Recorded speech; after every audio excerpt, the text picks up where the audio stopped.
Hey everyone, welcome back to the By Design podcast. I'm Tim, one of the co-conspirators here. Have you ever wondered, was 9/11 an inside job? Did the CIA kill Kennedy?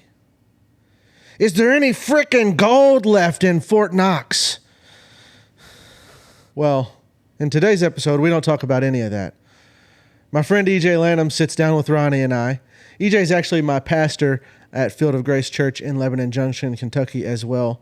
We discuss the growth of the church, biblical masculinity, raising a family from scratch, and a lot more. I personally got a ton of value from this conversation, and I think that you will too. Thanks so much again for joining us. Here we go. Yeah, man, we met, when was that? It's 2018, 19, maybe something like that? Gotta be 7 years ago Yeah. at this point. Because I think you guys got started like... We got started in 2014, the church did. Okay, yeah. But I didn't start doing that until probably 4 or 5 years in. Okay. So. Are you still doing the... Not. I don't mean to. Every now and again I will. Yeah, so get we're in a sucked back into project it? right now, that a lady in the church, her mother was getting messed around with insurance. You know, I said, let me see your scope. And the next thing I know, I'm in a project. So, yeah. Well, yeah. I don't mean to. Yeah, I remember you came. We were having this. It's a networking group, by the way, for those listening. We had like a business networking group, and so there was business owners and people that were kind of leaders within business. And you'd come in and you said, "I figured if I could sell Jesus, I could sell roofs," and I thought that was pretty funny. But yeah, no, and then Tim, he and I grew up together, and he started going to church. Out there, and he said, "Yeah." I said, "Who's the pastor?" He said, "EJ." I said, I think I know EJ."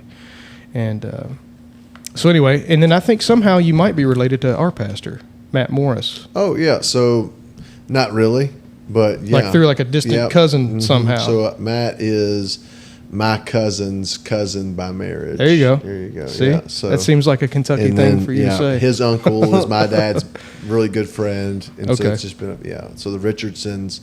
Matt's uncle's a Richardson somehow or another. Yeah. So, I don't know if he told me that or Tim told me that somehow, but we came across it. And I may be even wrong with that, but yeah, it's Fairdale, so everybody's related somehow. That's what I said. And It's a Kentucky thing to say. Yeah. Well, good. So what has been going on with you guys? I mean, I hear Tim, I see you on social media, I follow you guys, and it seems like you guys God's been blessing you all and you've been experiencing some growth. So what's the journey been like? 2014 is wild, coming up a little over 10 years. And 11 years now. So I think August will be 11 years. It's just been on a journey. It's kind of wild to think that it's been 11. I feel like we've restarted several times. Kind of go through that. COVID was a restart, right? Yeah. A hard restart. We've been through 1, 2, 3, 4, 5 buildings.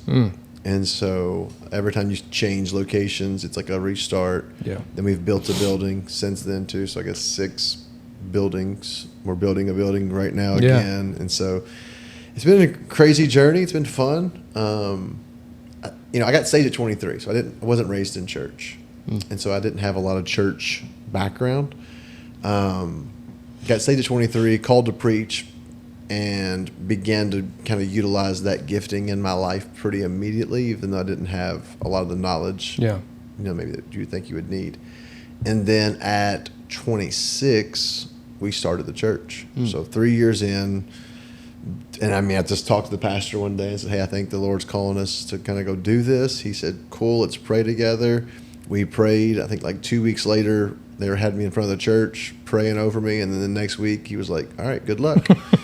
And go find a building, dude. Get out. I don't know that I knew. We didn't know anything. We didn't know what that meant. There was no team. There was no structure, organization. It was just pray, preach, and good luck. Yeah. And that was kind of it. We started that way. So what did it look like? So we talked about this a little bit in the past, getting called to preach, because that can be a point of contention for some preachers. I've always been curious. I've felt God's calling at certain points in my life. And I think sometimes He'll put you in situations where you have to look to Him, and then He'll open a door for you. Sure. But I'm just curious to know, what's that? I'm sure it's a process, but kind of what is that process? Yeah, I think there's certainly different lines of thought on the call. I think first and foremost, every Christian has a call on their life to proclaim Christ and the gospel of Jesus, right? Agreed. I think that's the initial thing. We are called to be disciples, to forsake and to follow, in whatever area or avenue that means. Yeah. But then even within the disciples, right, you see Peter being used a little bit differently than others. So I lean more towards there's a supernatural call that a man has on his life to preach and to proclaim the gospel of Jesus. It was never an occupation. I don't remember it ever being a choice per se either for me. I got saved at 23, and immediately when I heard the gospel of Jesus, I felt an overwhelming burden to share that, to share it, to consistently speak out. And then spots began to come available for me. So like I was at football practice one day at Fairdale after I'd gotten saved, and was just kind of visiting my coaches and the team, and they were like, "Hey, don't you go to church now?" I'm like, "Yeah." Like, "Well, why don't you pray for us?" I'm like, well, that was kind of strange, but so here I was praying, and then I heard about FCA, and I thought, well, I could probably share my testimony, and so I started telling people what Christ did for me on the football team, and then I went to a revival one night. I remember, I'll never forget this. I was saved in January, and this was June, so 6 months in, I'm like at a revival meeting, and the pastor goes, "Hey, you're a preacher, right?" And he kind of looks at me. I'm like, I remember saying, "Yeah, I think I am." And he goes, "Well, come preach then." Oh man! And I had nothing. I mean, I've been saved 6 months. Yeah. And I'll never forget that moment. And then it was Sunday school for me. It felt like an overwhelming weight in my chest and on my heart, where I felt like I have to say, I need to vocalize this, that God has called me to preach, to be a preacher of the gospel of Jesus Christ. And I look at like the scriptures, like making your calling and your election sure, which I know is more dealing with more salvific, ideology than maybe necessarily the specific call to preach. But I still think there's a supernatural call and gifting within the individual that's ignited by the gospel and the Holy Ghost, that a man feels that burning inside of him. I tend to agree. Yeah. I've heard kind of a mixed bag, but I've wondered that too, because you said this in the beginning, but it's like we are all called to share the gospel, and I think we had talked about this on another episode, but I've never felt that, right? Like I've never felt a supernatural, you need to go lead a church. And I think that for someone to do that, God comes and he moves in their life in such a way where he puts that burden on them. Sure. Now, that doesn't mean that we as those who haven't received that shouldn't still do that. And I do feel the burden even through this podcast, where it's like, we had Matt on, and then he texted me. He's like, "Hey, dude, this is going like people in Alabama that I haven't talked to in years are texting me. They're hearing this episode." And it's like, we have a burden of doing things the right way and sharing the gospel on here. And then I see Tim, with the missionary, he's getting called to that. But he's in a similar way that you are. He feels that burden, like I need to do that. And so I think God's opening the doors for that to happen. And anyway, I guess I was just curious to know what that situation was like, because I do think there is a difference, and we're all called as saved people to be disciples. And I think that we should all figure out how to do that, and I think God will open those doors. But I think there is a difference in being a senior pastor, because that is like people don't think of it. It's not just preaching. It's a heavy burden to bear. And if you look at it like an occupation, or like this is just my job, I think in some ways, sure, that's what it is, but it's not. No. I would even separate pastoring from preaching. Mm-hmm. I think there's a secondary call on a man to pastor. Agreed. I think there's a lot of preachers that are pastoring that have never been called to pastor. Yeah. They're really good preachers, and so they stepped into a call to pastor, and they're just not pastors. Yeah. I think that has to be situated in a way that we got to kind of work that out. But I really believe pastoring is a secondary secondary thought. Pastoring mean more like shepherding. Shepherding, exactly, like starting a church or taking a church and being that senior authority over that church as a shepherd to lead his flock, to preach the gospel. There's lay preachers, there's evangelists, the gift of prophecy, different things that we can step into that, hey, maybe God's given you a message or God's given you a voice, but that doesn't mean God's called you to lead a church. Right. And sometimes the best preachers are then pushed into moments to be pastors where God's never called them to pastor, but their gift accelerated them to this place, right, of leadership that maybe God never designed. I know some amazing pastors who are not the greatest preachers. I know some amazing preachers who are pastors that it's like, I don't know that you probably should be in that position. And I wrestle with that. Yeah. I never felt like pastoring was never going to be something I would have chosen. I'm good at being extroverted, but I don't know that I'm naturally extroverted. I'm probably more naturally introverted. Yeah, I feel that. I'm just. That's exactly. But I'm good at being extroverted. I'm a problem solver, so I feel it's my weight to solve everybody's problem. I think it's people exhausted Jesus too.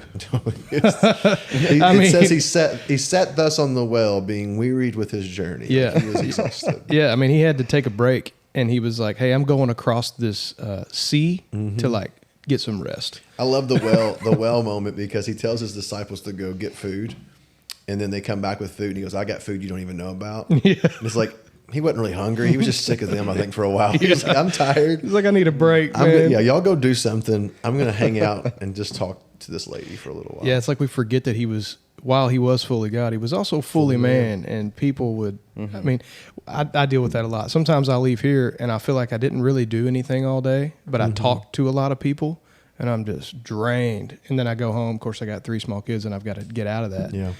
But it is a battle dealing with, even if it's not in a negative way. Sure. And of course, as a pastor, and you've got to deal with a lot of negative situations. Death and people coming to you with their problems. I'm sure, but even if it wasn't that, it mentally drains you to have to. Well, the woman with the issue of blood, Jesus said, "I felt virtue leave me."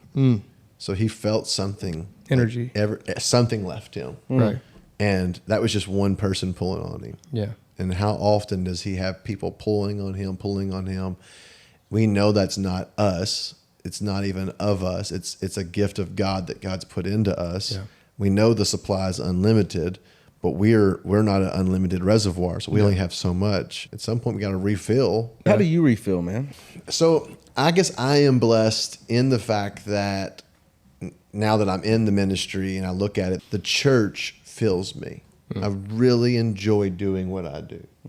I really enjoy building the church, creating, thinking through, solving problems. Every problem that I'm able to solve, it feels like you had value. You've done something. I mean, no doubt. I mean, I guess the simple answer could be the Bible, right? But I think that's a continuous source that a man has to have in his life. Prayer is absolutely essential. Family time. I went fishing the other day. I really, I don't get to do that much, but I like to fish. Yeah. So, where'd you go? Went to Elkhorn Oh, Creek. dude, I love Elkhorn. We had never been. Did you do good? Yeah, we caught 37 between 3 people. Bunch of smallmouth. Oh yeah. Caught a walleye. Love that place. Me and Tim went down there and about died. Really? On a canoe. We've never been. Okay. Calm down. You almost flipped the canoe, Let's dude. hear that story. We didn't almost die. Well, we almost just got tossed overboard. we went with a buddy. Okay. And this was back in our.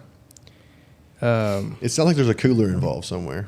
There's a couple of them. to say the least. Okay. This was back before we had really given our lives over to Christ. We'll just put it that way. Okay. So we're with these guys, and we had actually stopped. And it'd been, we did they have a couple different ones. You can do like a 14-miler and a 7-miler. We heard that. There was a bunch of kayakers, and I said, "Which one are you doing?" She goes, "I'm doing the fun one." The fun one's only like 3 miles. So it's apparently, yeah. And then the next one was called a full one. We did the full one. And I thought, somebody obviously had insight to this. We're going to call this one the fun one, and this is the full one. I mean, I had fun the whole time. It was we had fun, maybe not through our own means. There was a point in time where it was like, all right, dude, this is a lot. It was like 100 degrees, but the water was cold because it was mid-June still. It hadn't gotten too hot. Anyway, we're going down. We go through some rapids, and we get there was a group that was with us behind us, and Tim and I are in a canoe, and they were in kayaks, so they're way faster than us. And in a canoe, you shift your weight the wrong way, and it gets Just real wobbling. rocky. Sure. So Tim's kind of you were in the back of the canoe, right, doing the steering, That's right. and I was in the front doing the rowing. So as I'm rowing, he's steering us left and right. Well, anyway, these guys catch up to us, and they're inebriated, to say the least, and they grab onto our canoe. And they're like, "We're going for a ride." So we're coming down the river, and it splits. This is kind of toward the end, and there's an island in the middle, and to the right are like, you got to be you don't need to be in a canoe. You need to be in a kayak to be able to make it through these rapids. And to the left, it was a little bit more, kind of open, a little rapid, but Sure. you could get through it pretty easy. Well, I'm getting mad at this point because they're steering us toward that heavy rapid and that island. And so I don't know exactly what happened. Somehow we break free sideways, and we're just going straight toward this island, and the water's rushing around it, and the whole canoe tops over. I had to get out, get up on we're grabbing onto the island, and Tim was able to scoot us out around it. If we had flipped out of that thing, Yeah. I mean, I would have got sucked up underneath that island. I was terrified. Now it could have been the alcohol freaking me out, but it was. So this is a floating island? I don't understand how you get stuck to No, he's just a panicker. Listen. It wasn't floating, but it had the roots were kind of Okay. out. It was washed away. It was embankment. washed away. Okay. Yeah. All right. So you might not have got trapped under there. Okay. But it would have been a little bit scary. Anyway, but we had a good time. There was a lot of people catching smallmouth. We caught a couple. I've heard that's one of the best smallmouth fishing places in the state. We hadn't, I didn't know about it. We talked about wanting to go places. Went to Floyd's Fork, went to Otter Creek a few weeks ago with the kids. And then I Googled smallmouth fishing in Kentucky, and Kentucky Afield had just went there last that's weekend. cool. And they said Put they an article caught out. more than they could count. Yeah. So I was like, well, we're going to this spot. That's what I've heard. Where were you catching them on? Little TRDs, which is like a 3-inch Cinco essentially. Yeah. Plastic. Yeah. And throw it out on a Ned rig, just let it float down, and he's crushing them. Smacking It was a them. blast. It was a blast. That's and cool, I man. usually, fishing is one of those things that I go to relax, and then I walk 6 miles, and I beat myself up, and I overdo it, and I chase, and I fish too long. And this was one of the first times in a long time that I went, and I didn't care if I was third in line. I wasn't trying to beat the other two guys. I just fished. Yeah. And we went 300 yards total. We didn't go far at all. Caught 30-something fish. Didn't get too sunburned. That's good. And just feel like I was able to slow down and relax. Yeah. So it was nice. That's good, man. Yeah, I got to go the first time this year, last weekend. And my brother-in-law's got a place at No Lynn, and I like to bass fish. Yeah. And I never do good at No Lynn, ever. And I've fished there. My dad didn't live far from there when I was coming up. Anyway, and we were slaying them down there. I think it was a kind of cool front we had come in for a couple days there. And I forgot how it's weird, man. I grew up fishing and hunting, and that was kind of my thing. And then as you get kids and life, and you get a business, and you don't have – it's like you think you're going to start a business to have more time to do that stuff, and you have none. Yep. And it is weird how enjoyable it is, though, when you do get you actually get to appreciate really God's creation and our ability to do that. Yeah. When you can slow down. So if I can make a recommendation, it's going to be very hard for you to do this, but at least one time in your life, you need to go to Wyoming and do some trout fishing. Let's do it. I love fly fishing. It's Man, another thing I enjoy doing. It is. I've only got to do it once, and it was the coolest thing I ever did. Okay. Loved it up there. If you're watching online, you can make donations at. That's right. It is What's an the name of the- organization. I think it was Gray Ranch in Casper, Wyoming. Okay. So we went with a veterans organization. Make a deal. We did actually it was a Promo. Christian. It was, what's that book, Tim? Come on, we've read it 3 times. Wild at Heart. Wild at Heart. Oh, Wild at Heart's an Yeah. amazing book. So it was a really group of is. combat veterans, and we all went, and it was completely paid for. The organization paid for it. They paid for our flights, and they had a chef on staff. Wow. And we went through Wild at Heart, and of course you're in the middle of Wyoming, which was kind of brings you into the book a little bit. Yeah. And then during the day they had paid guides that would come out and take you out on it was called Oh man, I can't remember right now. river. There's a river there next to Casper, and they would Okay. take you out on the river on a boat, and they taught you everything you needed to know, and you just slay rainbow trout. So I've got fly rods in my car right now. It's something I do. I love fly fishing. Do any good at Otter Creek? You can. Yeah. Yeah, you can. Yeah. I mean, it's stock, but I went there 2 weeks ago with the kids. Kids were just swimming, and they're like 3 feet from me, and I think I caught 5 trout. So, That's but they're cool. just dumb stalkers, and so they don't have a clue. They're just Yeah. eating what they can find, and so Yeah, I know they dump them in Floyd's Fork. I've caught one out of Floyd's Fork, and I've never really went and fished Otter Creek. How old are your kids? 6, 8, 10, and 12 this year. Okay. Yeah, they're actually 6, 7, 9, 11. Okay. They'll be 6, 8, 10, 12 this year. Gotcha. That's how. What do you mean? Oh, They're even. So this is an even year. My son already turned 6, Okay. and then my daughters are all next. They'll go 8, 10, 12 this year. So you have 3 daughters and a Oh, son. nice. Yep. That makes it easier to remember. It does, and what I do is just the second he turns his age, I automatically promote all of them. to the Right. next- Yeah. I just remember mine. That's are reasonable. 17, 18, 21, Yeah. and that's how I can keep them all in line there. They're about their, 18. their birth years. Yeah. 17, 8. No, they're not 17, 18, 21. Their birth years are 17, 18, 21. I got Sorry, you. I know that was You confusing. got started early. Yeah. Boy, if they were 17, 18, 21, I'd have got started Yeah. early. Mine are 13, 15, 17, 19. So it's Okay. Yeah. 2 Yeah. years. Yeah, I enjoy having young kids. We were just talking before you got here. We're in baseball now. Okay. And, dude, nobody talks about how crazy baseball is, man. Yeah. It'll wear a family down. It will, and me and my wife both were. She more so probably than me was athletic. I played football, played semi-pro football. Oh, I didn't know that. Yeah, and then Didn't you? You roughed a few guys up too, didn't you? so I was in MMA for a little while. I think I remember hearing that. that or was a something. fun season, but we determined not to cast shade, but we were like, we're not doing it. We got 4 kids. They're all different ages, so they're going to be in different groups. Oh, yeah. We're not doing the competitive sporting thing. Like they do gymnastics leisurely. We pay that for like seasons. They've played basketball through Little Flock, but even that's like leisurely. Yeah. They miss games. They miss practices. We're not chase. We've just said we're not going to chase our kids. Yeah. All over ball fields. I think there's value to that. We've had some serious conversations about it. I think if my boys weren't on the same teams, we'd be out. Yeah. I think that makes it easier. So same practice, same day, same places. You can watch all at the same time.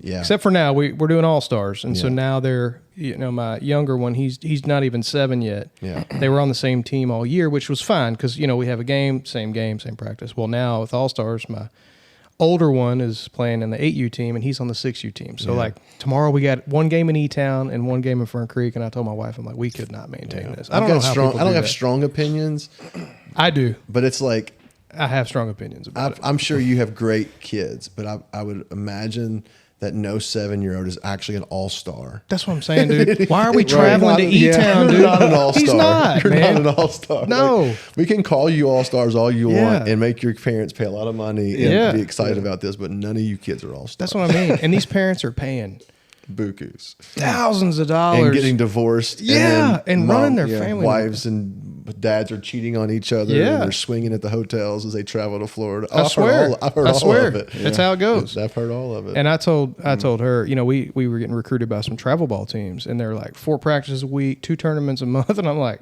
no, dude, we're not doing that. So we're and somebody has to be making a lot of money because you just said you were getting recruited. Oh yeah, And they don't. It's because they're putting money in their pocket. $1,200 a kid. Yeah, there you go. So, $1,200 a kid. You're not really being recruited. You're being scammed. Exactly. Exactly. Yeah, it's a sales pitch. Come over to our But team. if I convince you I'm recruiting you now, Yeah. Yeah. Well, that's a like a buzzword in sales. Oh, yeah. Oh, we would love to recruit you to our let team. me see if I have room. Yeah. We'll make room. No, We- we'll we make gotta room. make sure is what it's a they good. said. Yeah. We gotta make sure it's a good fit. Yeah. You know. He's a cultural fit. Yeah, Yeah. It's He's just seven. $50,000, but we'll give it to you for 40. Yeah. Yeah. Oh man, what a great deal. Yeah, it's weird though, because like I didn't grow up playing baseball. I played basketball. We're in Kentucky. You Yeah, either played basketball basketball. or football. Nobody really played baseball. Well, baseball's kind of the thing now. Yeah. And which I mean, I guess maybe it's just because I'm in that world right now. But it is an industry from a young age, like no other sport is. Basketball, you didn't start AAU until you were 14, 13, 14. Baseball, I mean, at 6 and 7 years old, they have travel teams that are coming out and talking to parents Wow. and trying to get them on their organ. And I'm just like, man, you're making that your idol, one, which we know. I mean, I know that sounds kind of cliche, but it's the truth, dude. Does, your yeah, whole it family really has to does. revolve around it. So we could go down If you that could vein. balance it, but I've not seen many balance it. No, I don't think you can unless you get away from. So we're going to try something, actually, with Tim's brother-in-law, where it is you know Joel. Joel. Oh, yeah. Or I know. Yeah. So where we're gonna get a team together and we're just gonna practice, and because otherwise it's fall ball and then all stars again, and then it's just like this cycle. And so I really kind of want to get away from that because we have church. We can't be missing church on Sundays for baseball games. I'm not going to let it take away. So what Joel he's a pastor. So we decided like, hey, our kids are on the same team. Let's break away from this and start something where we can focus on player development while keeping the families grounded. We'll do one tournament a month. We won't run into Sunday tournaments.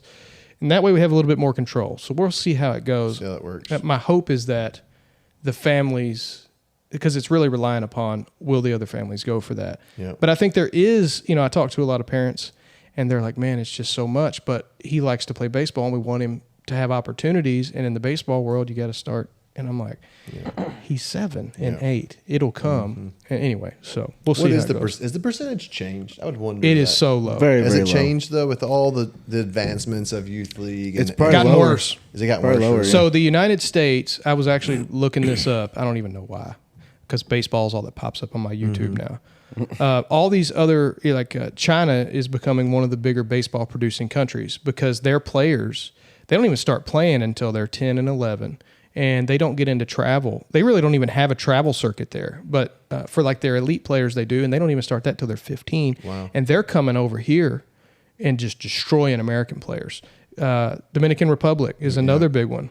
Those players don't really start training. It's an interesting thing, though, because when they turn like 16 or 17, if they don't have a career, so obviously different culture. If your family has wealth, you typically will just go work for the family. If they don't, and you're a physical, healthy male, your parents will save money and pay a trainer, and you'll go live with a baseball trainer in the Dominican Republic for the last 2 years of high school or school if you're in school.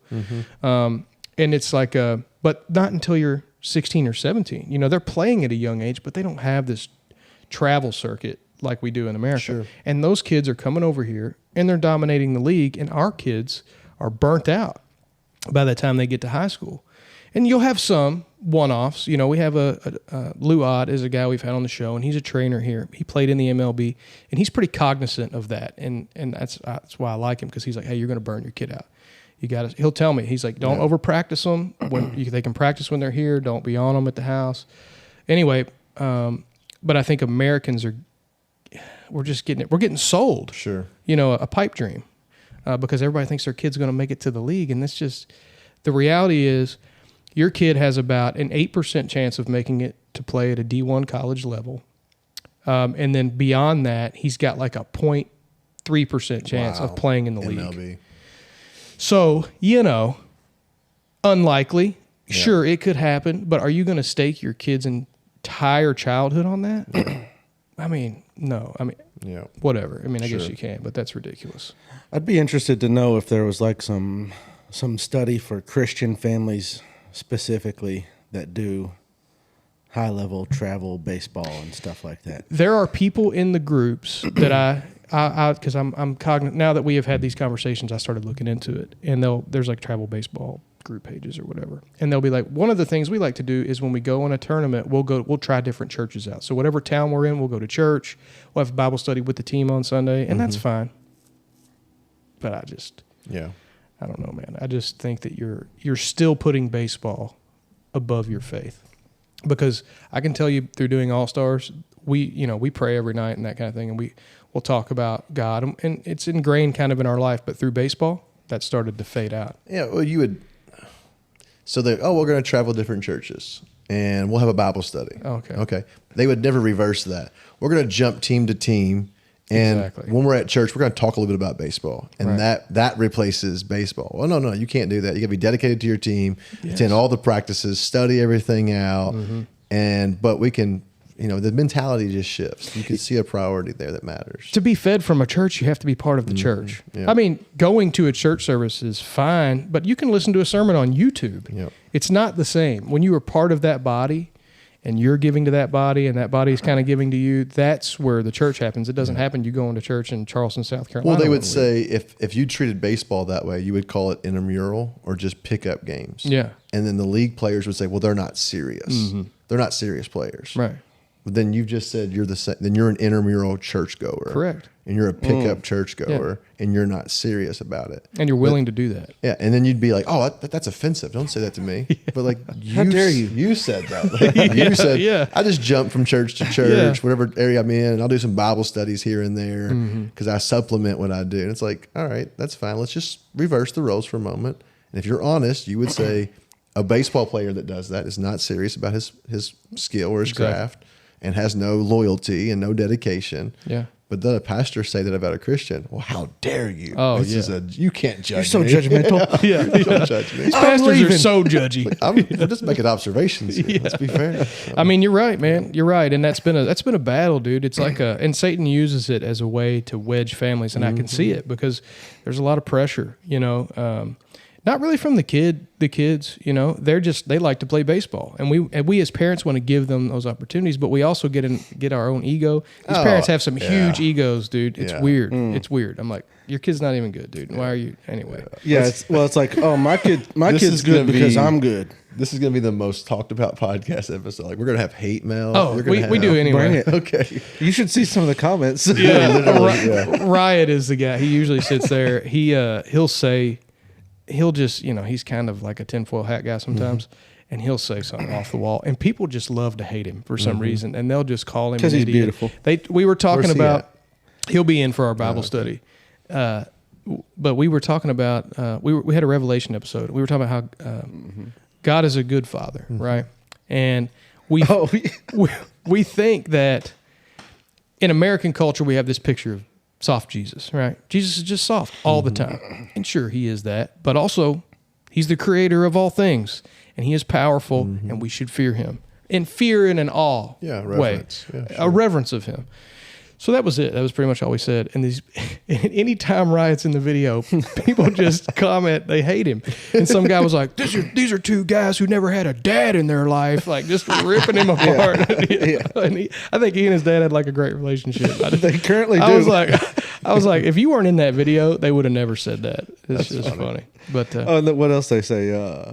That sounds like an abusive relationship. yeah. Talking about having authority and disciplining your children is what we were saying. You You need to be full of grace and love with your kids, but there also needs to be your kids need to respect you because you're willing to discipline them. And this guy was like, "That's called abuse," and I'm like, I don't even know what to say to you right now, man. Yeah. Just Jesus loves you. Yeah. I didn't even. Yeah, I bless didn't your even go heart. in that rabbit hole. Bless your heart. Yeah. So I wanted to shift because I like to talk about, especially when I have pastors on, situation in Israel right now. Mm-hmm. Tim and I have talked about this 1,000 times, and we send different pastor clips back and forth. And we had the recent interview with Ted Cruz and what's his name? Why am I missing his name? Tucker Carlson. Oh, yeah. And so Ted Cruz, I grew up in a church, Independent Baptist church, and it was, you back Israel no matter what, you bless Israel, you'll be blessed. Same thing that Ted Cruz used in his argument. I was like, oh, well, that's how I grew up.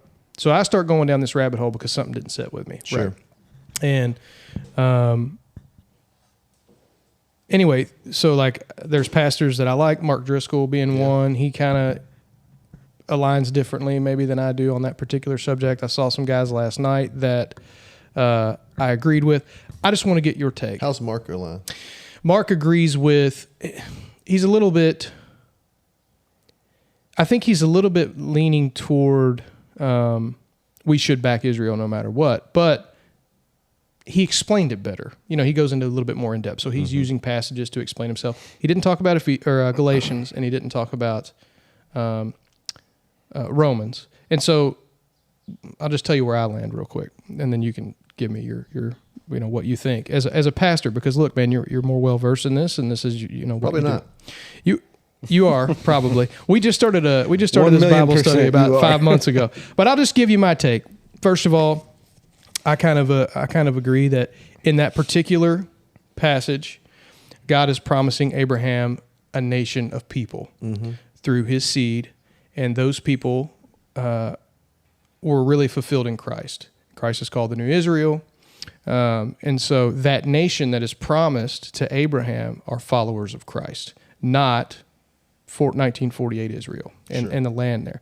Now there is, and this is where I'm a little bit confused because I think at the end of Romans 11 it talks about there'll be a revival in the land of Israel, and then but in Galatians it speaks directly to God's promise to Abraham, and it says it'll be people that are called or that are in Christ essentially. This is the fulfillment of that promise. And I know I'm not getting the verses right, but I'm just saying. And then in Romans 11, it talks about how, and it's kind of almost prophetic in that one of the signs of the end there'll be kind of a revival in the Jewish nation of people coming back to Christ, Jews coming back to Christ in Israel, I believe. I could be off. I don't agree that we need to back Israel every time they kill. Look, I mean, I think what they did in Gaza was a little over the top. I'm just going to keep it real. Sure, you need to go kill the people that have been attacking your country. Maybe leave the civilians out of it. I know that's difficult. I was in Afghanistan. I get it. War is war. It's going to happen. I think they went a little too hard there. The situation in Iran. Iran's been threatening nuclear war forever. Israel was tired of it. I'm cool with that, but that doesn't necessarily mean we need to get involved. Let Israel do what they need to do. If there's a real nuclear threat, okay, sure, let's eliminate that threat. So yeah, I don't necessarily agree with the notion that the United States needs to back Israel from a biblical standpoint, no matter what they do. And this is my thought vein.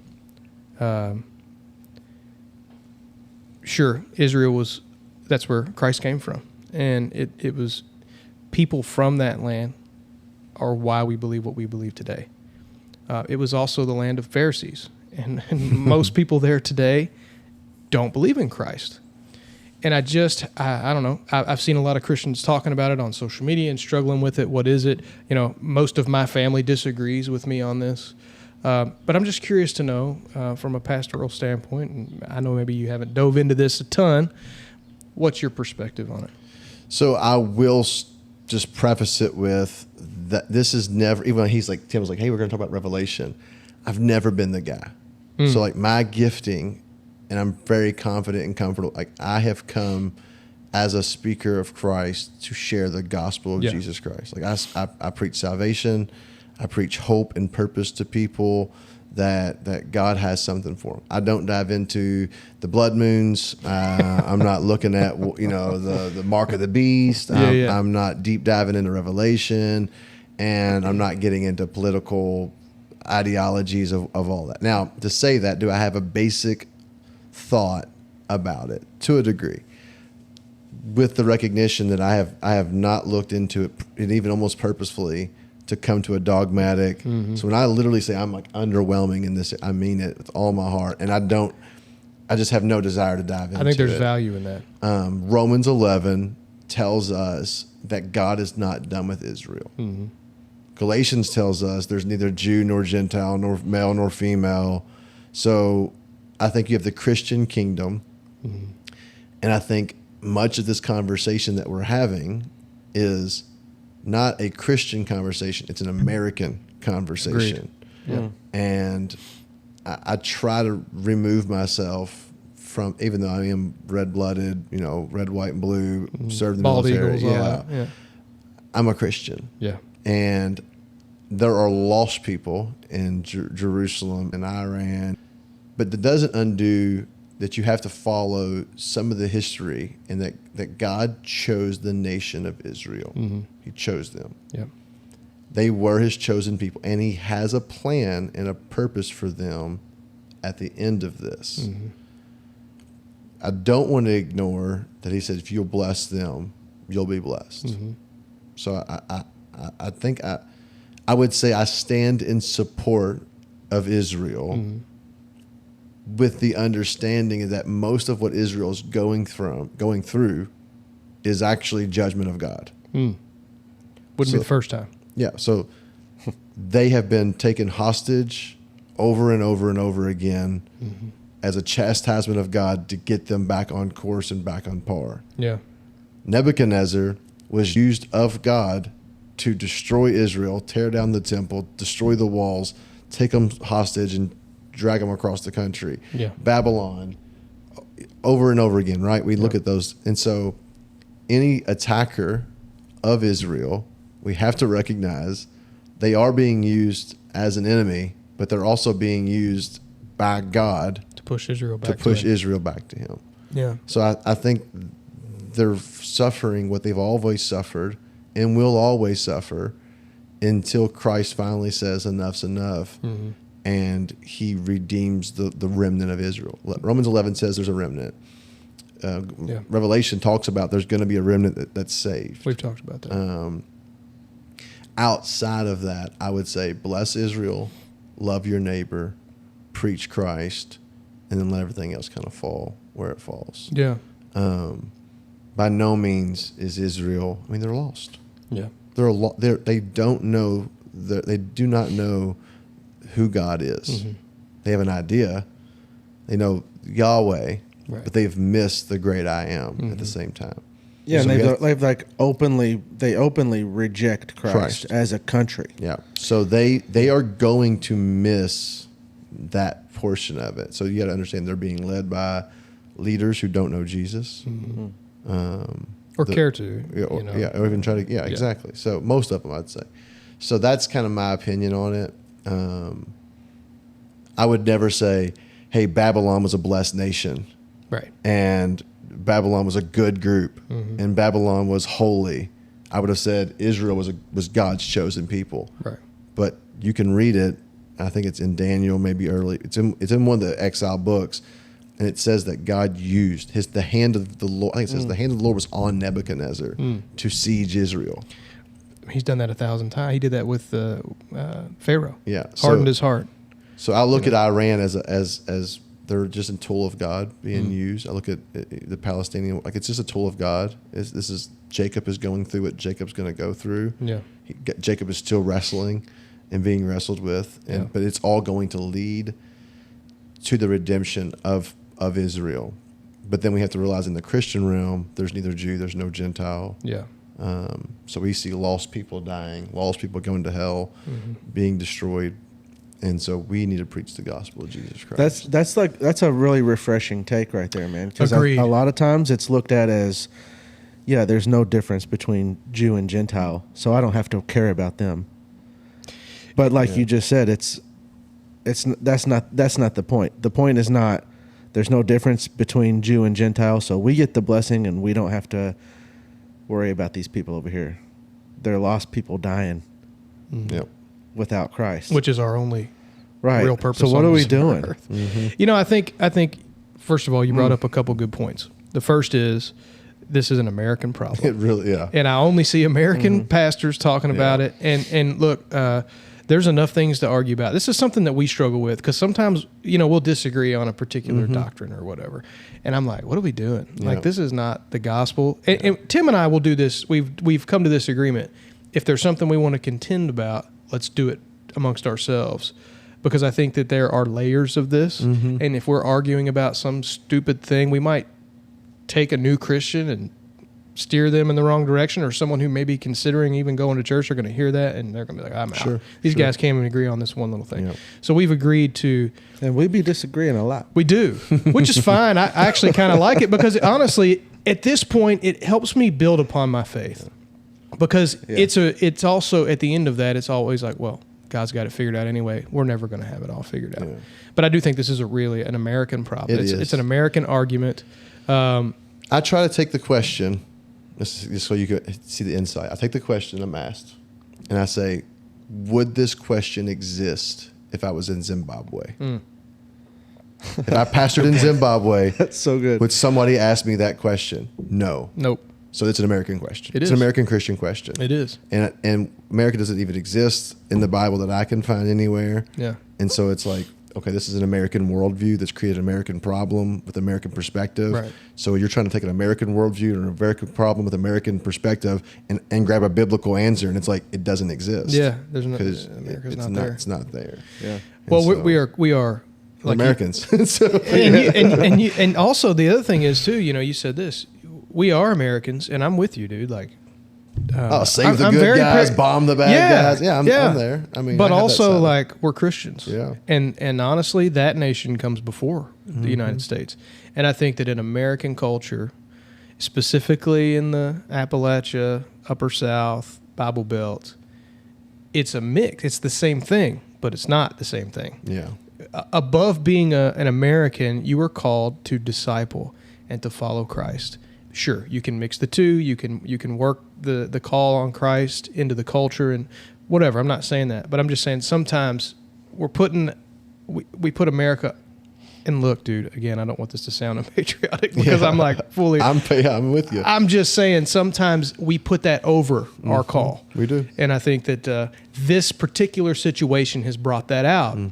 And by the way, I think your take is refreshing because I think that it's what I've seen so far is it's one way or the other. It's you have to bless Israel, and if you don't, you're whatever. And really, it's kind of sure. I agree that Israel was God's chosen people, and in Romans it does say that they are going to be used and they're going to usher in kind of.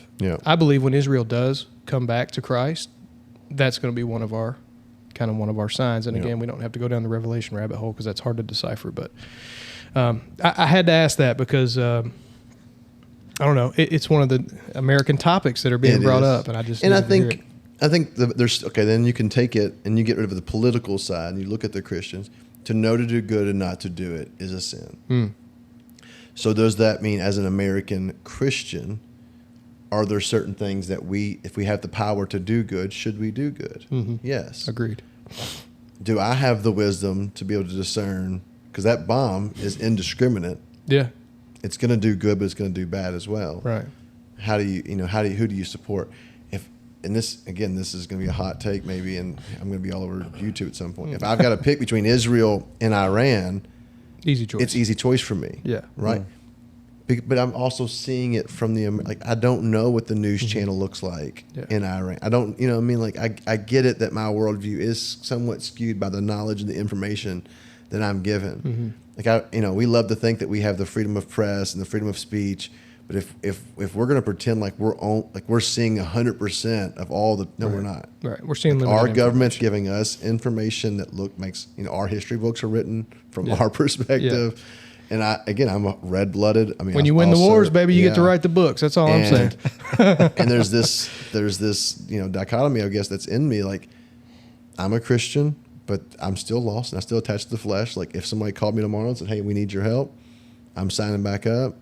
I've got guns. Yeah. You know what I mean? I think I believe in that. Right. If somebody kicks in my door, in that moment, they're bad, I'm good. Yeah. Agreed. And where are they going? I don't know. I pray they know Jesus, but I'm not figuring that out. The problem. It's not my problem at that point. Like I have to, and then that opens all. Okay, well then is life precious or not? Yeah, it is. But my family's life has, in that moment to me, and right or wrong, has more value than that intruder's life. And so I think the real responsibility is on the person breaking into your house and something like that, though. Yes, sir. They're putting your possessions above the value of their safety. Also, I don't think that if Jesus was standing behind me and somebody broke into my house and my kids are in the house, he's going to go, "You just need to set your gun down right now, man." No, dude. You have a responsibility as a father to be a good father. Well, he told his disciples, "I'm leaving, and now that I'm leaving, if you have a purse or a coat, go sell it and get you a sword, because I'm gone now. You're going to be in a fight. You're going to need this. You're going to need this, to discern this."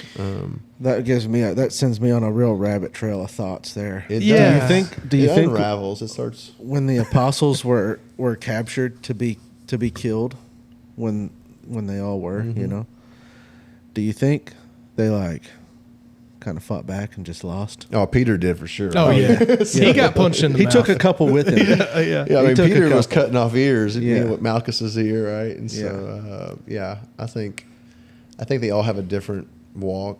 And then back to like the Israel, like they're also fighting wars. Like that's the same. We can follow the wars all the way through here. Oh, yeah. It's the same people, the same tribes, Isaac and same Ishmael nations. Yeah, from the split. yeah. For me, I always try to say, all right, if I was in a different country, am I being? Is this a topic I'm even getting? That's actually a really good. Yeah. That's actually Am a I- really good point. Well, most of the contentions in America church don't exist anywhere except in America. What are you wearing? Yeah. What are you? How are you dressed? What kind of music are you listening to? Yeah. Are you Southern gospel or are you contemporary? Why don't you get a Go to haircut? Zimbabwe and they're beating drums and blowing whistles like And dancing like what do you crazy. do with that? How you gonna right? handle that? Yeah.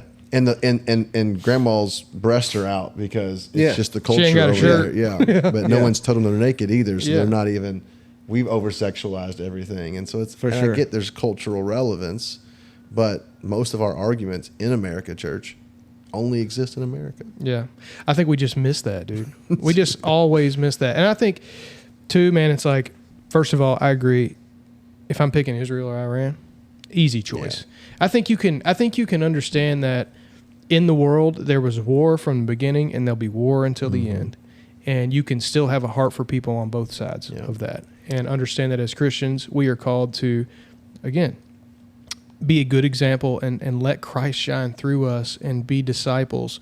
But also, we have to do what is right and what is good. And sometimes death is involved in that. Yep. And to protect innocence, sometimes you have to be the wolf. You can't get away from that. God told Israel to go kill every Amalekite, go kill every woman, child, baby. He It's said, crazy. man, dog, sheep, cat. He said, kill everything the Amalekites own. Kill them all. You can't get like that. That is still God. I know. That's what we were just talking about. And so God is that. yeah, But he is that also too. the opposite of that. Yeah. King David, you're a man after God's own heart. Mm-hmm. And then he says, you're a bloody man of war.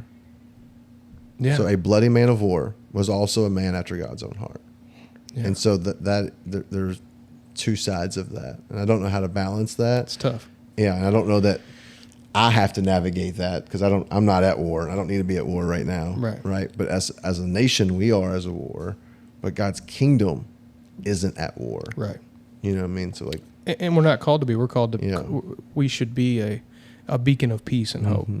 There's something in us as men specifically, and this is, I think, God giving us this gift to protect us and allow His kingdom to flourish over time. But there's combat in us. That's why we are drawn to things like the UFC. That's why guys that are dumb like me join the Marine Corps and join the Navy. There's some kind of, and of course there's the pride, right? There's the bravado and all of that. But underneath it, I see it in my boys. You know, my boys are 7 and 8. There's this, they want to fight. They want to, and it's not something that's they like do. the pride. It's bred into them. Oh, and I yeah. think that is a gift from God. Yep. God recognizes it. Yeah. He tells David to go find his men, and he says, and then he calls those mighty men of valor. Yeah. Like, go find your group. And these are cold-blooded. These are guys that are chasing lions into pits and killing them. Yeah, These I mean, are David guys, was- Yeah. He wasn't no little kid, dude. He was jacked, probably. And so you got to recognize that God No, he does wasn't. see value in that because it's necessary. For evil to prevail, all it takes is good men to do nothing. Yeah. And I think there's still value scripturally in that as well. Agreed. You know, something that I've struggled with. And I heard someone explain this very well. But one of the reasons that I kind of got away from the church for a long time was that the men in the church didn't seem like men. And not that they didn't seem like men. It was just they were soft. I don't know how else to say it. I think, and I wasn't saved in that time period, but I can like watch the movies, and I even see a remnant of it, of this generic Christian church. And look, I apologize to all of social media world because I'm casting judgment here. But the men in the flip-flops wearing their cargo shorts and their Hawaiian T-shirts and their shell necklace, and they're like playing the acoustic guitar and singing the the hippie peace song, like that was an error for a while. Yeah. That where men kind of lost that. And it's like turn the other cheek, and it's like I think there's a balance. You do need that side of manhood, but that can't be the only side of manhood because there are men that aren't that as well. And that I think that robbed the church of masculinity, and the church did. I think the church struggles even today. It does with being a place of masculinity, and the skinny jeans and I think I'm seeing a shift. Just to be fair to that, I think there is. I think masculinity is on a comeback a little bit in the church. And I'm not saying it needs to be like obviously there needs to be balance, and these men need to lead through Christ because honestly you can go too far, and I think Christ is a good balancing act. He allows us to come to him, and he kind of molds us into that type of masculine person we need to be. But anyway, I'm seeing it change. Like most of the pastors that I see clips of on social media, they're getting the most traction, are not the hippie kind of. These are men who lead well. Yeah, they understand that being a man also means being tender. Yeah, and vulnerable, right? And being those things, but not just being those things. Yeah, so you got to be a balance. Yeah, and this is a whole other topic, but just manhood's it's so complex. It is. It's so complex. Yeah, and what it is and what it looks like. I think everyone thinks manhood looks like what they look like in the mirror. So every man looks in the mirror and says that's manhood, but then every man looks different. Sorry, I had to take a shot at him. I got a picture of Chuck Norris on my mirror, just so you know. Come on. Sorry, I know you're on a vein there. Yeah, I think manhood has lost its place in the church. I think you're right. I think it's on a comeback. I wear somewhat of skinny jeans. I'm not against skinny, but there's an effeminacy that ran rampant through the church for a minute. That's scary. But then as I've traveled the country too, like West Coast masculinity is different than East Coast masculinity. Yeah. And Midwest masculinity and Northern masculinity looks different than Southern So it's like there's cultural pockets even within that. And so I've had to kind of open my eyes and say, oh, okay, well, maybe a man doesn't always look like a certain thing. Or talk a certain way. Talk a certain way. You know, we're used to slight accent, deeper voice. Yeah. Probably, at least a guy that kind of takes care of himself, has a beard. All men should have beards. You gotta have a beard. Where we're at, that's masculinity. I went to church in Southern California, and no beards. And honestly, well, definitely no beards. But it wasn't even the way that they presented themselves, because they presented themselves as men, but it was the accent and the way that they talked. Because here, when people talk that way, we view them as effeminate, right? Out there, that's just how they talk. And it took me a while to understand, like, oh, I'm just like a dumb person from the South. This is just how these people talk. I'm just a hick. Yeah. This isn't masculinity. This is called being a redneck. Right. Once I got over that, I'm like, oh, these dudes are all right, Just so I think we have to have discernment there too. These guys are great, man. Yeah, like we aren't the Bible Belt isn't the only place that exists in the world. Like there are people that are good, it's a good point, godly men that are Christ followers that just dress and talk differently. So we got to understand the difference. But what else you got? We got some more questions. I think we're good. No. We're not good, Tim's man. Like, you shut it. Tim's probably got. We got the guys coming. I'm good till noon. Are they out there? I don't know. Hang on, text them, dude. There are people walking back and forth. They're waiting. They're out. He just texted me and said we're out here waiting. That's fine. Let him figure it out. Man. No. We'll wrap this episode. I wanted to ask him something, man. All right, get it out about your kids. Okay. Like, how do you? Because your kids are like. Listen, I love my kids more than anybody else's kids. You got great kids. But the group of kids that are represented in this room have a very special place in my heart. And yours in particular, I spend a decent amount of time with them on Sundays. They're in our kids class. Love you. And my kids love Tim too. They're just different. It's just like they have a different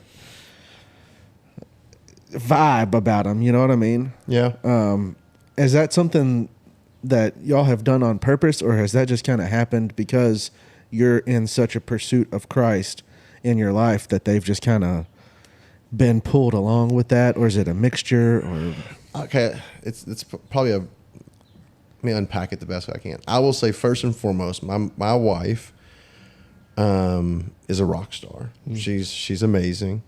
And so that helps a ton, having a really solid woman. That's like the whole thing. Yeah.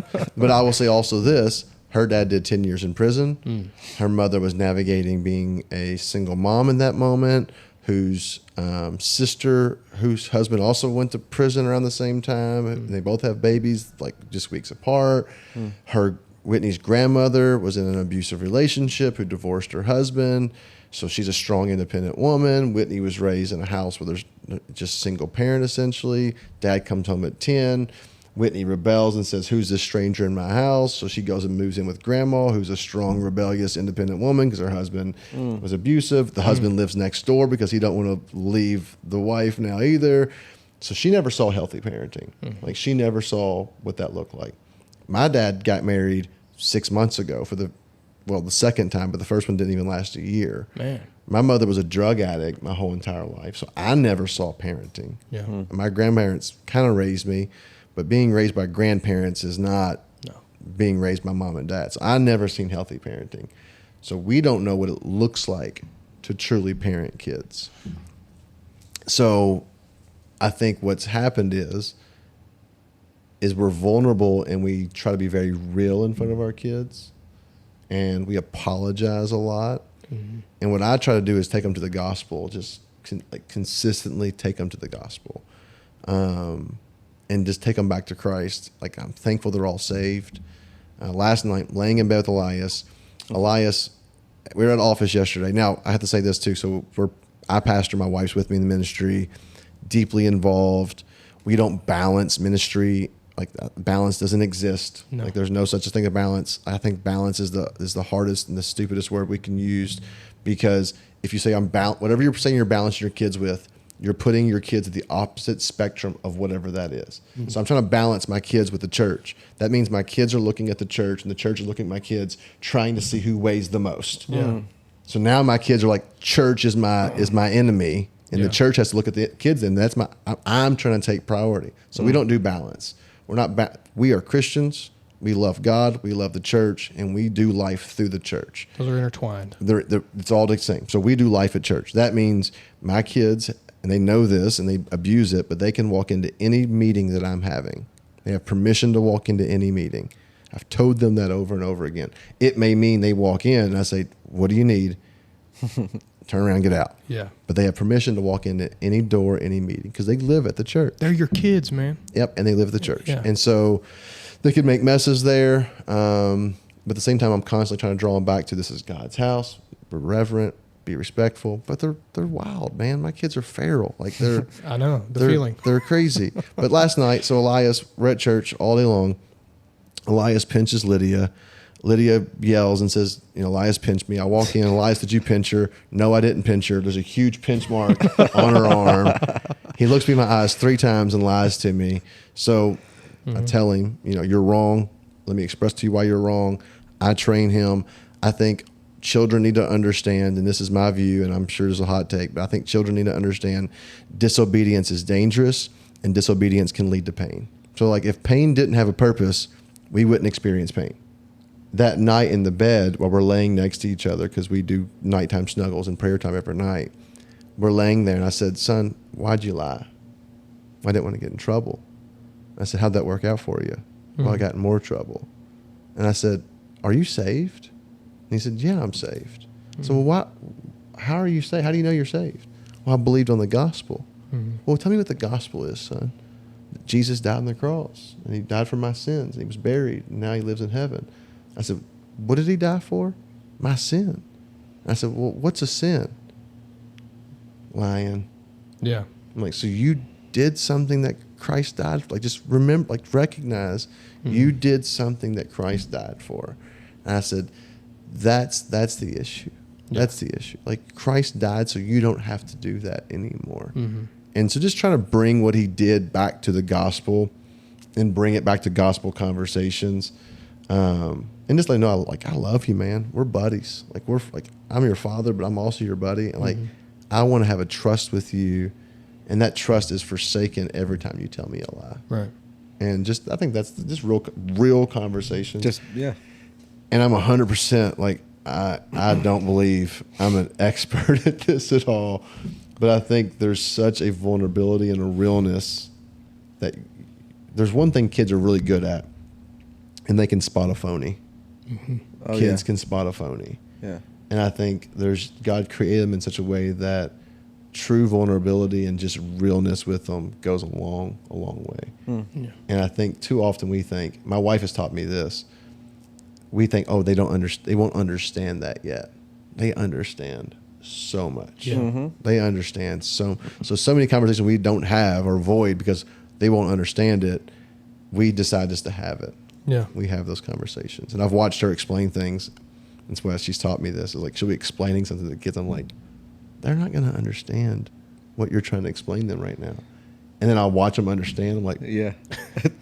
dang, they Who's did the dummy understand. now? Yeah. Who's the dummy now? Yeah. All right. So now I just try to explain things to him. And it's amazing at 6 years old, the things he understands and sees and knows and figures out.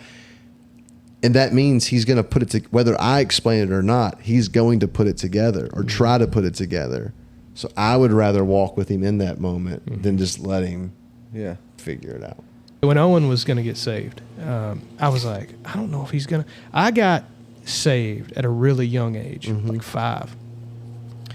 And I think I knew that I just didn't want to go to hell, right? Like I was able to understand that, but I didn't really understand the gospel. And I didn't get saved. I didn't come to Christ until I was 16. And, some people can remember the exact day and time and the moment.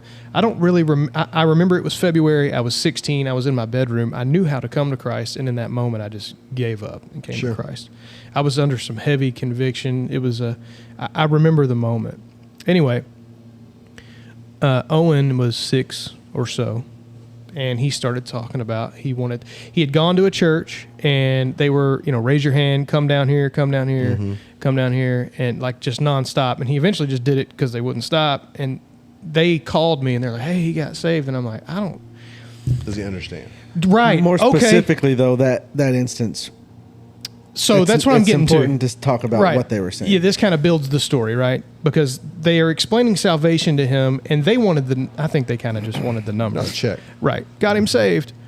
But I didn't sway him from that because I didn't want to, I don't want to interfere with what the Holy Spirit's doing. But I was talking to my wife privately. I'm like, listen, I know my son, and I know that he doesn't really understand that. And I know this church, and I kind of know that process.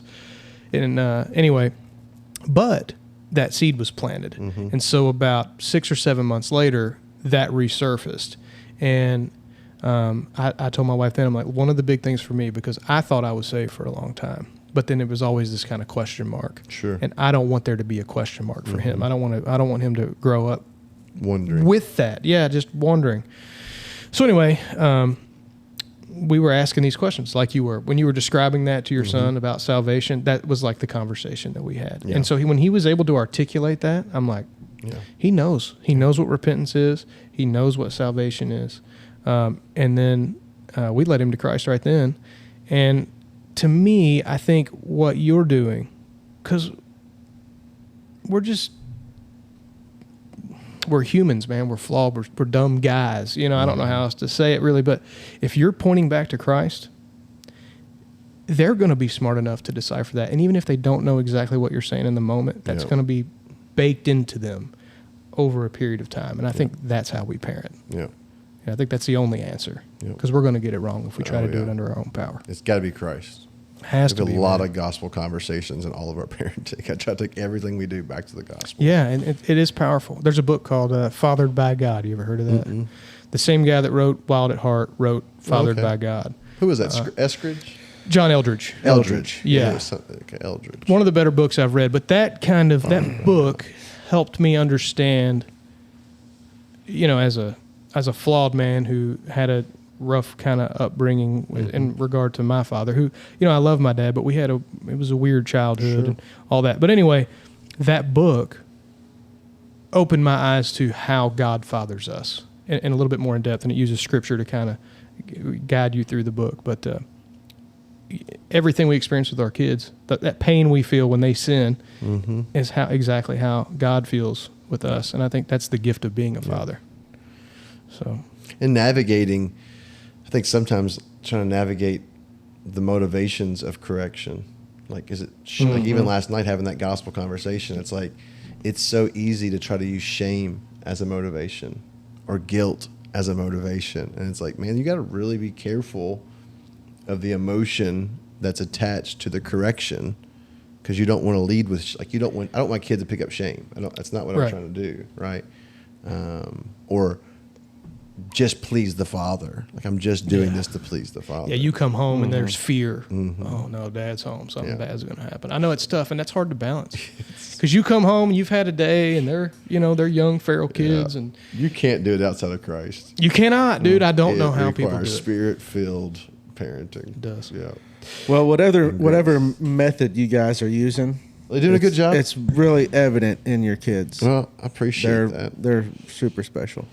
Will you give this man a star or something when he comes to church Sunday? I do. Tim. Every kid loves. Tim has an anointing. He does. Kids love you, Tim. Yeah. My kids love you. Yeah. He's an anointing. They also they do punch him. It's a weird way they show love. When they see sight. Tim with your sons, it's on sight. They're going to punch him as hard as they can. What's funny is my kids don't call anyone. It's always like their first name. It's like whatever the first name is, which I'm not a big fan of. But in the church, outside of like brother or sister, which I think is kind of strange sometimes too, but it's Mr. Tim. So when they talk about Tim, it's generally Mr. Tim. Why? And I don't know, but I always hear them say Mr. Tim, Mr. Tim, Mr. Tim. Mr. Tim. It's like to me, but then they talk to him, I hear them say Tim to him. But like at home, they say Mr. Tim. Well, and I'm like, all right, we're just going to run with Mr. Tim then. But I feel like they respect. There's a reverence or respect there towards you when they talk about you at home. You know what, man? Probably because he loves them. I don't like talking about like how I do things and stuff, but I like the authenticity and just like having a regular conversation. Kids love that. Yeah. They don't want you to talk to them like they're some idiot that doesn't understand anything, because they feel smart and they are actually smart, but you just gotta draw that they out. can handle the info, you know. So they really are all-star 7-year-olds. Yeah, that's what you're saying. That- So yeah. my kid is an all-star? Yeah. Is that what you're saying? Yeah. Thanks, man. No problem. I'm going to put It that takes on. a special kind of grace, because I'm the opposite. Like, you're all idiots. Agreed. Everybody gets that's what. Dude, I'm that Dude, way too. That's why I love teaching Kids. the kids' church so much, is because like, and you can almost like see it on their face when they walk in. You can know, oh, this kid's gonna have something cool to say. Yeah. And then you start getting into the thing. Yeah. And I like asking weird questions. So. Well, Lydia would be your weird answer, probably. Oh yeah. Yeah. Lydia's gonna give you your weird answers.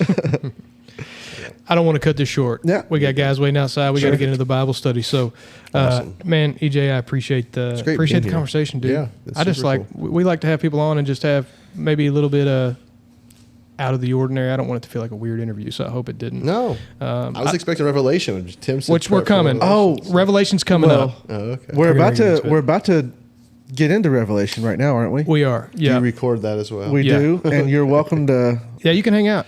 I might stick around. We're going. Yeah. We're doing the first letter, Ephesus. Okay. That's all we're doing today. Yeah. Yeah, we're just going to go through letters. Chapter 2. Yeah. Yeah. We started with through we are not I don't even know if there's like a specific. Isn't there like a type of theology that's specific to Eschatology. eschatology? We are not experts in that, so we're just kind of figuring it Speak out. for yourself, buddy. ChatGPT's our friend when it Is comes it? to Revelation. Hey, honestly, ChatGPT's if great. you tell it to talk to you through whatever specific Bible you like, we read out of the ESV, and it'll give you really good responses, and it'll refer back to the Old Testament, and it's a interesting tool, man. Always verify. You got to verify it. But dude, I'm You gotta telling verify it, I'm but- telling you, when prompted correctly, I have never had ChatGPT give me a demonic or unbiblical answer. Yeah, we were reading. You specifically prompt it now. A friend of mine is But- using ChatGPT as his therapist. He stopped paying for his Alright. therapy, and now he Hey, said, I "Act know, as my man. therapist," and he has a conversation. See, with look, man. ChatGPT. I'm a little weird about. I don't know. I think we're going to go eventually. That's going to change culture. I've seen people getting married to it. Sure. It's Let's- weird. Well, I don't like that. We'll get in. We'll get into it. It's the mark of the beast. Yeah, exactly. Yeah. Obama made it. It's his fault. Thanks, So, Obama. Yeah. All right, guys. Thanks so Yeah. much, man. Awesome. Hopefully have you on again soon. So, sure. all right. Yeah. Y'all have a good one.